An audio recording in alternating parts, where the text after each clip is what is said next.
ဘယ်တော့မှရက်တက်မသွားတဲ့မြို့ပြရဲ့လူစီကားလာတဲ့လမ်းမတွေပေါ်မှာမိခင်တယောက်ဟာဘဝရဲ့အခက်အခဲမျိုးစုံကြားကနေသူ့မိသားစုကိုပံ့ပိုးပေးနိုင်ဖို့ရုန်းကန်နေရပါတယ်။နေ့တိုင်းဟာတိုက်ပွဲတစ်ခုလိုပါပဲ။စားဝတ်နေရေးဟာလည်းစိန်ခေါ်မှုတစ်ခုဖြစ်နေပါတယ်။ဒါပေမဲ့လန်ခီကဘလောက်ပဲခက်ခဲပါစေသူမကတော့အခြေအနေတွေအောက်မှာဒူးထောက်ရှုံးပေးဖို့ညှင်းဆန်ခဲ့ပါတယ်။တတိစိတ်တက်ပြတ်သားမှုနဲ့မရေမတွက်နိုင်တဲ့ဆွလွတ်အနစ်နာခံမှုတွေကတဆင့်ဘယ်သူမှမထင်မှတ်ထားတဲ့ခရီးစဉ်တစ်ခုကိုသူမစတင်ခဲ့ပါတယ်။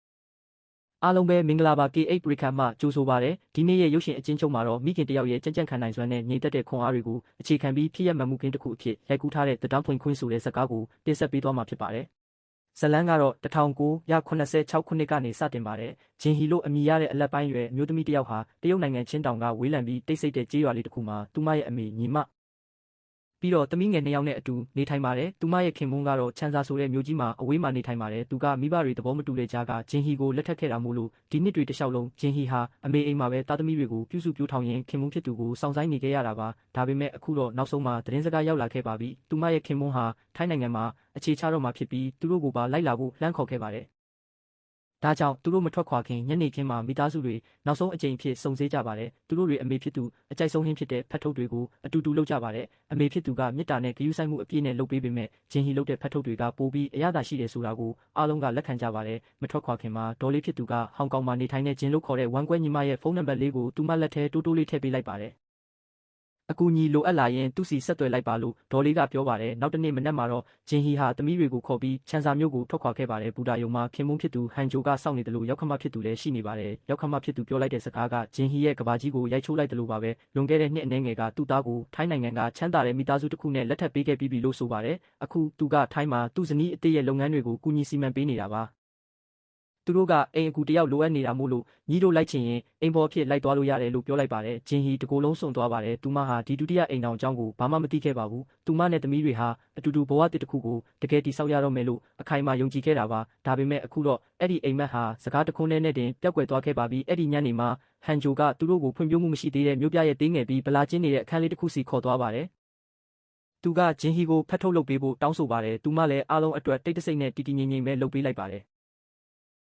်သူတို့စားတောက်နေကြတော့မှပဲမနှက်ဖြန်ထိုင်းကိုထွက်ခွာတော့မယ့်အကြောင်းဟန်ဂျိုကကြေညာပါတယ်ဒါပေမဲ့ဂျင်ဟီကတုံ့ပြန်ပြောဆိုလိုက်ပါတယ်ရှင်ပေးမှာကျမရက်တီပေးနိုင်ပါတယ်ရှင်မိသားစုပေးမှာလည်းရက်တီပေးနိုင်ပါတယ်ဒါပေမဲ့တခြားမျိုးသမီးတစ်ယောက်ရဲ့အိမ်စီတော့အဖြစ်မခံနိုင်ဘူးကျမတို့ကိုဟောင်ကောင်ကိုပဲလိုက်ပို့ပေးပါကျမတို့နှစ်ယောက်လုံးအလုပ်လုပ်မယ်ကလေးတွေကိုကြောင်းထားမယ်အတူတူတစ်ခုခုတိဆောက်ကြမယ်လို့ပြောပါတယ်ဟန်ဂျိုရဲ့အဖြေကတော့တိတ်ဆိတ်မှုနဲ့ပြတ်သားမှုပါပဲမနှက်ဖြန်သူထိုင်းကိုသွားမှာဖြစ်ပြီးဒါဟာသူ့ရဲ့ဆုံးဖြတ်ချက်ပဲလို့ပြောကတကားအပြင်ကိုထွက်သွားပါတယ်ကလေးတွေကလှမ်းခေါ်ပေမဲ့သူနောက်လည်းမကြည့်ခဲ့ပါဘူးဂျင်ဟီဟာသူမှမသိတဲ့မျိုးကြီးတစ်မျိုးထဲမှာအစီအစဉ်လည်းမရှိကလေးနှစ်ယောက်နဲ့အတူတယောက်တည်းကြံရစ်ခဲ့ပါတယ်အိမ်ပြန်ဖို့ကြတော့လဲအမေဖြစ်သူရဲ့စိတ်ကိုကြေကွဲစေမှာမို့လို့ဒီမှာပဲဆက်နေပြီးတိုက်ပွဲဝင်ဖို့ဆုံးဖြတ်လိုက်ပါတယ်ပထမဆုံးအနေနဲ့သူမအလုပ်လုပ်ပါတယ်ဒါပေမဲ့ဒေတာခံစကားပြပုံချင်းမတူတာကြောင့်လူတွေကသူမစကားကိုနားလည်ဖို့ရုန်းကန်ရပါတယ်ဒါကြောင့်သူမဟာတက်ကြီးရွယ်ဦးဇနီးမောင်နှံနှစ်ဦးရဲ့ဆိုင်ထဲကိုဝင်သွားပြီးစက်ကူတရွက်ပေါ်မှာကျမအလုပ်လုပ်ချင်ပါတယ်လို့ရေးပြီးပြလိုက်ပါတယ်သူတို့ကသူမကိုပလတ်စတစ်ပန်းပွင့်တွေတက်စင်ပြီးပြသပေးပါတယ်သူမကတခါကြည့်ုံနဲ့တင်နားလည်သွားတာကြောင့်ဆိုင်ရှင်မျိုးသမီးကပြုံးပြီးအလုပ်ကိုချက်ချင်းပေးလိုက်ပါတယ်အဲ့ဒီညမှာဂျင်ဟီမအိပ်ပါဘူးပန်းပွင့်တွေကိုတပွင့်ချင်းစီတညလုံးတက်စင်ပါတယ်မိုးလင်းတော့အားလုံးကိုသွားပို့ပြီးအလုပ်သမားကရခဲ့ပါတယ်ဒါပေမဲ့ပန်းပွင့်အလုပ်တွေပြီးသွားပြီမို့လို့နောက်ထပ်အလုပ်မရှိတော့ဘူးလို့အပြောခံရပါတယ်သူမစိတ်ပြတ်သွားပေမဲ့အယုတ်တစ်တွေရောက်လာတာကိုမြင်တော့စိတ်သက်သာရသွားပါတယ်အယုတ်တက်စင်ရမယ့်အလုပ်ကိုလည်းသူမမဆိုင်မတွားပဲလက်ခံလိုက်ပါတယ်နောက်တစ်ခါတညလုံးအလုပ်လုပ်ပြီးမနက်မှာအားလုံးပြီးစီးသွားပါတယ်ဒါပေမဲ့သွားပို့ခန်းဒီမှာတမီးအငယ်မလေးပန်ကရုတ်တရက်ဖျားနာသွားပါတယ်တမီးအကြီးမလေးဘေးကအမေညီမလေးနားမှာပဲနေပါသမီးတော့ပို့ပေးမယ်လို့ပြောပြီးထွက်သွားပါတယ်။ဒါပေမဲ့ဘေးကလမ်းတွေကိုမကျွမ်းကျင်သေးတာကြောင့်လမ်းမပြီးပျောက်သွားပါတဲ့အချိန်တွေအများကြီးကုန်လွန်သွားတာကြောင့်ဂျင်ဟီစိတ်ပူလာပြီးဆိုင်ကိုကိုယ်တိုင်သွားကြည့်တဲ့အခါဘေးကလာပို့ပြီးပြန်သွားတာကြပြီဖြစ်ကြောင်းသိရပါတယ်။အိမ်ကိုအမြန်ပြေးပြန်လာတော့ဘေးကဘေးကင်းကင်းနဲ့အိမ်မှာရှိနေပါတယ်။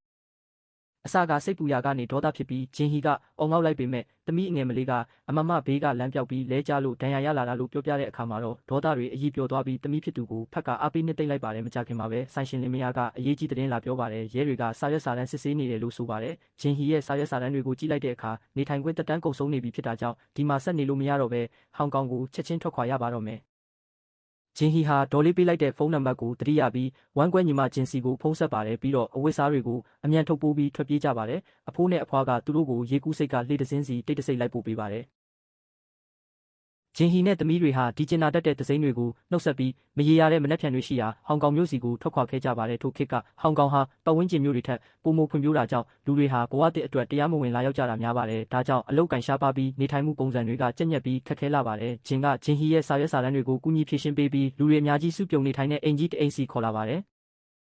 အခန်းတိုင်းကလူပြည့်နေပေမဲ့အိမ်လန်ရှင်မကြီးဟောင်ကစိတ်သဘောထားအရန်ကောင်းသူဖြစ်ပြီးဂျင်ဟီစီကနေအိမ်လခကြိုတင်မတောင်းပဲပထမ3လကိုအလကားနေပါအဆင်ပြေမှပေးပါလို့ဆိုကအောက်ထက်ကမိဖို့ချောင်ကိုလည်းအချိန်မရွေးသုံးနိုင်ကြောင်းပြောပါတယ်ဂျင်ဟီလည်းကျေးဇူးတင်စကားဆိုပြီးသမီးတွေကိုခေါ်ကဝင်လာခဲ့ပါတယ်နောက်တနေ့မနက်မှာဂျင်ဟီဟာဆေးရုံတစ်ခုမှာအလုပ်သွားလျှောက်ပါတယ်သူမဟာနေရက်မှာတော့ကတူနာပြူတယောက်ဖြစ်ခဲ့တာမို့ဒါဟာသူမဂုဏ်ယူရတဲ့ကျွမ်းကျင်မှုတစ်ခုပါ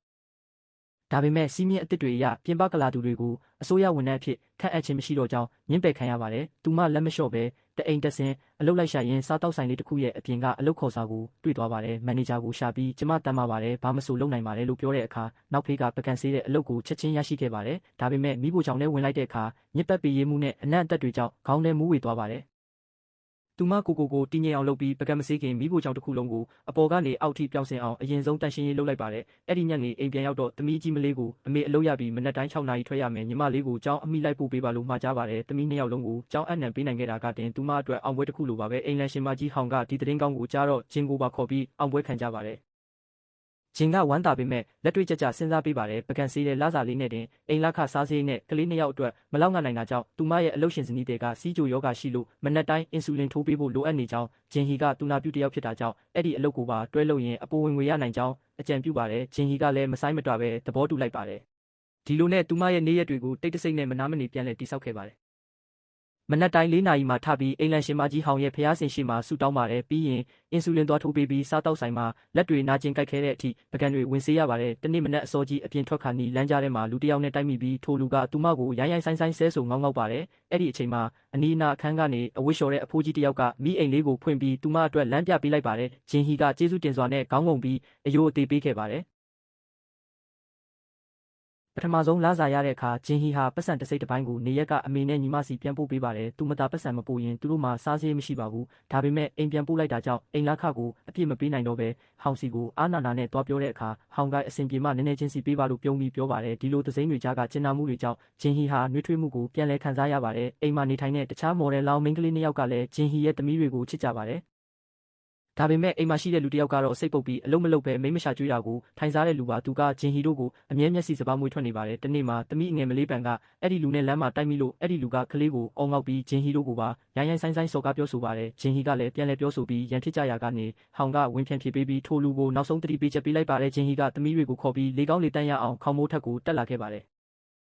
အဲ့ဒီမှာသမီးငယ်လေးကသမီးတို့ကဆင်းရဲတယ်ရွာကလာတာအမေကလည်းပကံဆေးတာဆိုတော့ကျောင်းကတငယ်ချင်းတွေကနှိမ်ကြတယ်လို့ငိုပြီးပြောတဲ့အခါဂျင်ဟီစိတ်မကောင်းဖြစ်ရပါတယ်ဒါပေမဲ့သမီးတို့ကိုဖတ်ထားပြီးအမေမကြခင်ဒီထက်ကောင်းတဲ့အလုပ်ရမှာပါလို့အပေးရင်အတူတူစော့ကစားကြပါတယ်အဲ့ဒီအချိန်မှာခေါင်းမိုးထက်ကအခန်းလေးထဲကနေဦးလေးအချိုပွဲလို့အားလုံးခေါ်ကြတဲ့အဖိုးကြီးချမ်းထွက်လာပြီးကလေးတွေကိုမုတ်ကြွေးကခင်မင်းရင်းနှီးသွားကြပါတယ်အချိန်တွေကုန်လွန်ပြီးနှစ်တကူကာလကိုရောက်လာပါတယ်ဂျင်ဟီကအိမ်ကိုစာရေးပေမဲ့သူမဟောင်ကောင်မှာပဲရှိနေသေးတာကိုညီမဖြစ်သူကတန်တရားဝင်ပါတယ်ဂျင်ဟီကတော့အမှန်အတိုင်းမပြောရတာကြောင့်ရောက်ခမဖျားလို့ခီးနှောင်းနေရပါတယ်လို့လိန်ညာရေးသားခဲ့ပါတယ်အမှန်ကတော့လေယောက်ျားကပြစ်သွားလို့သူမမှာအလုပ်3ခုလုံးလုပ်နေရတာပါနှစ်တကူညမှာတော့ဂျင်ဟီကအားလုံးအတွက်သူမရဲ့အကောင်းဆုံးလက်ရဖြစ်တဲ့ဖက်ထုတ်တွေကိုချက်ပြုတ်ကျွေးမွေးပါတယ်ဆိုင်ရှင်ဖိုးကလည်းကလေးတွေအတွက်အယုတ်တွေယူလာပေးပြီးသူတို့အားလုံးမိသားစုအစ်စ်လေးလို့ပျော်ရွှင်စွာဖြတ်တန်းခဲ့ကြပါတယ်ဒါပေမဲ့တနေ့မှာတော့စားတောက်ဆိုင်မှာပကံတွေတဲရင်ဂျင်ဟီချီချော်လဲကြပြီးခါယိုအပ်သွားပါတယ်ဆရာဝန်ကလေးလံတဲ့အလုပ်တွေမလုပ်ဖို့တားမြစ်ပေမဲ့သူမကတော့ကလေးတွေငတ်မှဆိုလို့အကြိုက်ခဲပျောက်စေးပဲတောင်းပါတယ်အလုပ်ခွင်ထိခိုက်မှုအတွက်ဆိုင်ကရော်ချင်းမပေးတဲ့အပြင်မန်နေဂျာကသူမကိုအလုပ်မလုပ်ချင်လို့ဟန်ဆောင်နေတယ်လို့ပါဆွဆွဲပါတယ်တပြိုင်တည်းမှာပဲညဘက်လုပ်တဲ့ train ရထားတန်ရှင်းရေးအလုပ်ကလည်းပြင်ပလူတွေကိုမခန့်တော့တာကြောင့်အလုပ်ပြုတ်သွားပါတယ်ဘာဝင်ငွေမှမရှိအနာဂတ်လည်းပျောက်ဆုံးသွားတဲ့အခါဂျင်ဟီဟာစိတ်တက်ကြပြီးခေါင်းမိုးထက်အစွန်းနားမှာတက်သေးဖို့အထိတွေးတောခဲ့ပါတယ်ဒါပေမဲ့သမီးငယ်လေးရဲ့ချစ်စရာကောင်းတဲ့ကြပြရွတ်တန်ကြောင့်တတိပြန်ဝင်လာပြီးသမီးတွေကိုဖက်ကငိုကြွေးမိပါတယ်ဒါကိုဦးလေးအချိုပွဲကတွေ့သွားပြီးနောက်ပိုင်းကလေးတွေစားဖို့ကိုဦးလေးတာဝန်ယူမယ်လို့ကူညီပေးပါတယ်ပြီးတော့သူကကနော်ကြီးစိတ်ကန်းနားမှာမုံရောင်းတာဖြစ်ပြီးအဲ့ဒီမှာဖက်ထုတ်ရောင်းတဲ့သူမရှိတာကြောင့်ဂျင်ဟီကိုဖက်ထုတ်ရောင်းဖို့အကြံပေးပါတယ်ဂျင်ဟီလည်းသူမရဲ့လက်စွပ်ကိုရောင်းရှေ့နေနဲ့တိုင်ပင်ပြီးစားတောက်ဆိုင်ကရတဲ့ရော်ချင်းငွေတွေကိုပြန်တောင်းကရောင်းတန်းလဲဟောင်းလေးတစ်စီးနဲ့ကုန်ကျန်းတွေကိုဝယ်ယူခဲ့ပါတယ်ပထမဆုံးနေ့မှာစိတ်ကန်းကိုတွားရောင်းပေမဲ့ဟောင်ကောင်ကလူတွေကဖက်ထုတ်ဆိုတာဘာလဲမသိကြတာကြောင့်တခုမှမရောင်းရပါဘူးနောက်ပြီးရဲတွေဖမ်းလို့ပြေးလွှားရပြီးနောက်ဆုံးမှာဖက်ထုတ်တွေတိုးကုန်လို့အမိုက်ပုံနဲ့တွန်ပစ်လိုက်ရတဲ့အခါလမ်းလေခေါင်မှာတင်ဂျင်ဟီရှိုက်ကြီးတငိုငိုကြွေးမိပါတော့တယ်အိမ်ပြန်ရောက်တော့အိမ်လန်ရှင်မကြီးဟောင်ကသူမကိုထမင်းကျွေးရင်းငါလည်းဘာမှမရှိပဲစခဲ့ရတာပဲလင်းပစ်တာချင်းလဲတူတူပဲပထမဆုံးနေ့မှာဘယ်သူမှမအောင်မြင်ဘူးဆက်ကြိုးစားပါငါလည်းကူပြီးအော်ရောင်းပေးမယ်လို့အားပေးစကားပြောပါတယ်နောက်တနေ့မှာတော့ចောင်းသားတစုကလာဝယ်စားပြီးအရန်ကောင်းတယ်လို့ချီးမွမ်းရာကနေလူတွေအများကြီးစုပြုံလာပါတယ်ဒါပေမဲ့ရဲတွေထပ်မံဖမ်းဆီးတာကြောင့်ပြေးလွှားရင်းအိုးတွေကွဲကုန်ပါတယ်အဲ့ဒီနောက်ဝဲသူအဖိုးကြီးတယောက်ကအရသာကကောင်းပေမဲ့အပြင်ခွန်ကထူလွန်းတယ် ပပလေးလုပ်ပါလို့အကြံပေးပါတယ်ဂျင်ဟီလည်းအိမ်ပြန်ရောက်တော့နီလန်းမျိုးစုံစမ်းသက်ရင်းဂျုံနေတဲ့အထက်စားရည်ထဲတဲ့နီလန်းကိုရှာဖွေတွေ့ရှိသွားပြီးအကောင်းဆုံးဖတ်ထုတ်ခွန်ကိုရရှိခဲ့ပါတယ်ဒီလိုနဲ့သူမရဲ့ဖတ်ထုတ်ကနာမည်ကြီးလာပြီးလူကြိုက်များလာပါတယ်တနေ့မှာလူမိုက်ကိုင်းစတာတယောက်ကဆက်ကြီးလာတောင်းရင်တမိဖြစ်သူကိုထိပါဖို့လုပ်တဲ့အခါဂျင်ဟီကဓာတ်ကိုကင်ပြီးအသက်နဲ့လဲကာကွယ်ပါတယ်ဂိုင်းစတာကသူ့အမေကိုတတိယသွားပြီးဖတ်ထုတ်တွေကိုမြည်စမ်းကြည့်ရာကနေရတာကိုသဘောကျကပန်ကန်20ဖိုးပတ်စံအပြည့်ပေးတဲ့အပြင်သူ့အမေမွေးနေ့အတွက်ဖတ်ထုတ်900ဖိုးပါအော်ဒါမှာသွားပါတယ်နောက်ပိုင်းမှာရဲတွေကလှဲတွေကိုတင်ဆက်ပြီးဖမ်းဆီးတဲ့အဆင့်ထိရောက်လာပါတယ်ဂျင်ဟီကရဲရရှိဟွာကိုတောင်းပန်ပြီးကျမသမီးတွေကိုကြောင်းထားနိုင်ဖို့ပဲရုန်းကန်နေတာပါလို့ငွေယိုပြောပြတဲ့အခါရဲရရှိကစာနာစိတ်ဝင်ပြီးသူတို့ကိုလွှတ်ပေးရုံတင်မကပဲစနစ်တကျရောင်းချခွင့်ပါပေးလိုက်ပါတယ်နောက်တနေ့မှာရဲရရှိဟွာကဖတ်ထုတ်လာဝယ်စားရင်သူလည်းချင်းတောင်ကဖြစ်ကြောင်းသိရပြီးဇာတိမြေတူတဲ့အတွက်ပုံမရင်းနှီးသွားကြပါတယ်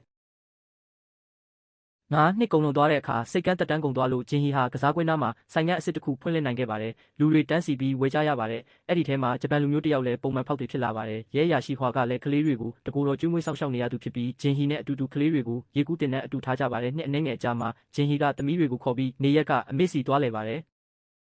အမေဖြစ်သူကသူမကိုဟောင်ကောင်မှာအစိုးရဝန်ထမ်းအဖြစ်အစဉ်ပြေပြေနေထိုင်နေတယ်လို့ပဲထင်နေခဲ့တာပါဂျင်ဟီကဖြစ်ကြောင်းကုန်စင်အမှန်အတိုင်းပြောပြတဲ့အခါအမေဖြစ်သူကဝမ်းနဲ့ရီမောငိုကြွေးပါတယ်ဟောင်ကောင်ကိုပြန်ရောက်တော့ဂျင်ဟီလက်တွေနာကျင်တဲ့အခါတိုင်းဟောင်ကနှိမ့်နေပေးလေးရှိပါတယ်ဆိုင်ငန်းတွေခိတ္တပိတ်ပြီးပြုပြင်မုန်းမှန်ရမယ့်အချိန်မှာတော့ဖုန်းကနေတဆင့်အိမ်ရောက်ဖို့စနစ်နဲ့ဆက်လက်ရောင်းချပါတယ်ဟောင်ကရဲရရှိဟွာကဂျင်ဟီကိုသဘောကျနေတာမို့လက်ထပ်ဖို့တိုက်တွန်းပါတယ်ဟွာကဂျင်ဟီကိုကနေဒါကိုအတူတူလိုက်ခဲ့ဖို့ကလေးတွေကိုကောင်းကောင်းကြောင်းထားပေးမယ့်အကြောင်းပြောပြီးကမ်းလှမ်းပေမဲ့ဂျင်ဟီကတော့သူမရဲ့အနာဂတ်နဲ့လုပ်ငန်းကဒီမှာပဲရှိတာမို့လို့ညှင်းပယ်ခဲ့ပါတယ်တနေ့မှာတော့ပုံမှန်လာစားနေကြဂျပန်ဖောက်တီဟာစူပါမားကတ်အုပ်စုကြီးရဲ့ပိုင်ရှင်ဖြစ်နေပြီးဂျင်ဟီရဲ့ဖတ်ထုတ်တွေကိုစူပါမားကတ်တွေမှာတင်ရောင်းခြင်းကြောင့်ဒါကြောင့်စက်ရုံတီထောင်ဖို့ကမ်းလှမ်းပါတယ်ဂျင်ဟီလည်းသဘောတူပြီးစက်ရုံကြီးကိုဖွင့်လှစ်ခဲ့ပါတယ်သူမကအရေးသွေးကိုဘယ်တော့မှအရှုံးမပေးဘဲအမှားယွင်းရှိတဲ့ဖတ်ထုတ်တွဲတွေကိုတွန်ပစ်တဲ့အထိစီကံကြီးပါတယ်နောက်ပိုင်းမှာသူမရဲ့ကိုပိုင်လိုကိုနဲ့ဖတ်ထုတ်တွေဟာတနိုင်ငံလုံးကိုပြန့်နှံ့သွားပါတယ်အဲ့ဒီအချိန်မှာပဲနေရက်ကအမေဆုံးပါသွားပြီဖြစ်ကြောင်းသတင်းကြားရလို့ဂျင်ဟီစိတ်ကြေကွဲရပါတယ်ဒါပေမဲ့သူမကတော့ကြံ့ကြံ့ခံပြီးလုပ်ငန်းကိုပုံမချက်ထွင်ခဲ့ပါတယ်အခုတော့စက်တွေနဲ့လုတ်ကင်နိုင်ပြီးမို့လက်တွေလည်းမနာကျင်ရတော့ပါဘူးဟောင်ကလည်းသူမကိုအမြဲအားပေးခဲ့တဲ့ဖះရုပ်ပွားတော်လေးကိုလက်ဆောင်ပေးပါတယ်လမ်းဘေးမှာပလင်းခုံကောက်နေတဲ့အဖိုးကိုတယောက်ကိုတွေ့လို့ကြည့်လိုက်တဲ့အခါပျောက်ဆုံးနေတဲ့ဦးလေးအချိုပွဲဖြစ်နေတာကိုတွေ့ရပါတယ်ဂျင်ဟီကသူ့ကိုစက်ယုံကိုခေါ်လာပြီးတမိဘဝအမောင်ဆုံးအချိန်မှာကူညီခဲ့တဲ့အဖေတယောက်လိုမို့လို့တမိအသက်ထက်ဆုံးလှုပ်ကြွေးပါမယ်လို့ကတိပေးပါတယ်နောက်ဆုံးမှာတော့တမိဖြစ်သူရဲ့အကြံပေးချက်အရအေခဲမို့စနစ်နဲ့နိုင်ငံတကာကိုတင်ပို့ဖို့စာချုပ်ချုပ်ဆိုနိုင်ခဲ့ပါတယ်လွတ်တင်တဲ့နေ့မှာဂျင်ဟီကသူမကိုကူညီခဲ့တဲ့သူစိမ့်လင်မယားဝမ်းကွဲညီမဂျင်အိမ်လန်ရှင်မကြီးဟောင်းရဲရရှိဟွာနဲ့ဦးလေးအချိုပွဲတို့ကိုစင်ဘော်ကနေလှိုက်လဲကျေးဇူးတင်စကားပြောကြားခဲ့ပါတယ်ခန္ဓာပြီးမှသမီးတွေနဲ့အတူအစောပိုင်းကရုန်းကန်ခဲ့ရတဲ့စိတ်ကန်းကတိုင်းလုံးကြီးစီပြန်သွားပြီးအတိတ်ကိုပြန်လဲအောက်မေ့ရင်သူတို့၃ယောက်သားဝမ်းသာမျက်ရည်တွေအတူတူကျခဲ့ကြပါတယ်ဒါကတော့ဘာမှမရှိပဲသမီး2ယောက်နဲ့မြို့ပြစိမ့်နဲ့ရောက်လာပြီးကဘာကျော်ဖတ်ထုတ်အင်ပါယာကြီးကိုတိစောက်နိုင်ခဲ့တဲ့ဖတ်ထုတ်ဘရင်မရဲ့ဖြစ်ရမှန်ဇလန်းပဲဖြစ်ပါတယ်သူမဟာ2019ခုနှစ်မှာကွယ်လွန်သွားခဲ့ပေမဲ့သူမရဲ့အမိကတော့တရုတ်နိုင်ငံရဲ့သမိုင်းမှာရောလက်မလျှော့စတန်ကြိုးစားခြင်းသူတွေရဲ့နှလုံးသားထဲမှာပါရွှေစာလုံးနဲ့ကမေးတင်ကြံရင်းနေမှာဖြစ်ပါတယ် K8 တွေခတ်ဖောက်ကိုကြည့်ရှုပေးတဲ့အတွက်ကျေးဇူးတင်ပါတယ်ဒီဗီဒီယိုလေးကိုသဘောကျရင် like share နဲ့ subscribe လုပ်ပေးဖို့မမေ့ပါနဲ့